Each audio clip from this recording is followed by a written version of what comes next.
In this video, we're going to show you how to fix PS4 controller drift.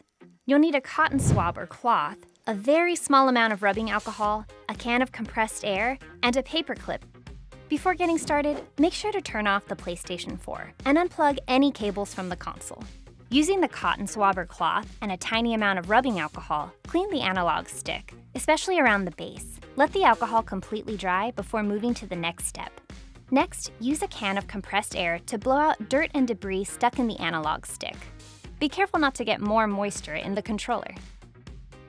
Go to Settings, Devices, turn off Device, and select the desired controller. Wait 20 to 30 seconds and then repair it by pressing the PS button on the controller. Use a paperclip to press and hold the reset button on the back of the controller for 5 to 10 seconds. If none of that works, the analog stick may be damaged and should be professionally repaired or replaced. For help fixing your tech, visit Asurion.com. And don't forget to like and subscribe to our channel for more tech tips.